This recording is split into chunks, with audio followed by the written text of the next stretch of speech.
तो वो सोचते थे कि कुछ ही नहीं होगा, हो गया तो ये क्यों नहीं हुआ।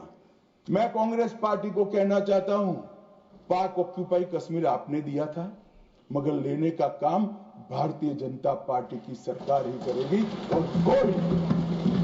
मान्यवर, बंबई का हमला, बंबई के हमले के बाद आज ये दिग्विजय सिंह चले गए हैं, उन्होंने कहा है तो आरएसएस ने कराया था।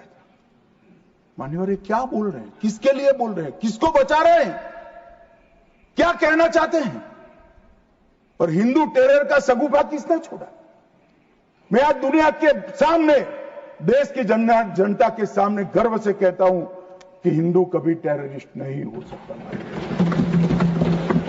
हम कभी, आपकी जो डिमांड है उसी का जवाब दे रहा हूं।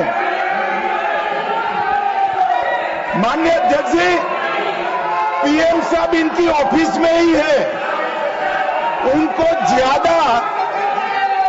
ज्यादा सुनने का शौक है क्या। भाई मेरे से निपट रहा है, काहे को प्रधानमंत्री जी को बुला रहे हो, और तकलीफ होगी,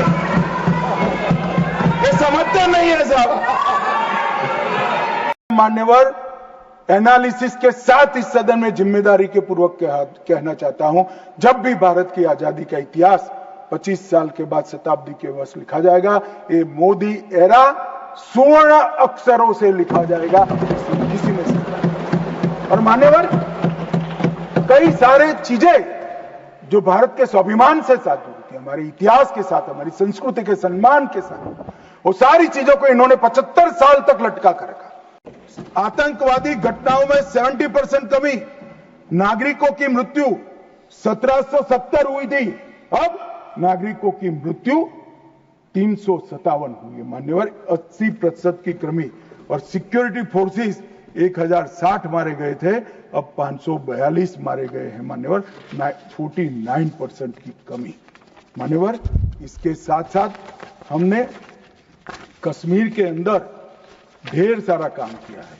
मान्यवर, लगभग 59,000 करोड़ की 53 परियोजनाएं, चिनाब पर विश्व का सबसे बड़ा पुल बना, 8.5 किलोमीटर लंबी बनिहाल सुरंग बनी, उधमपुर, श्रीनगर, बारामूला तक रेल पहुंची, जोजिला सुरंग और बनिहाल सुरंग बने, रोजगारी का सृजन 63,000 लोगों का हुआ, जम्मू देश का पहला शहर बना जहां IIM, IIT और एम्स तीनों संस्थान वहां पर है। पहला शहर।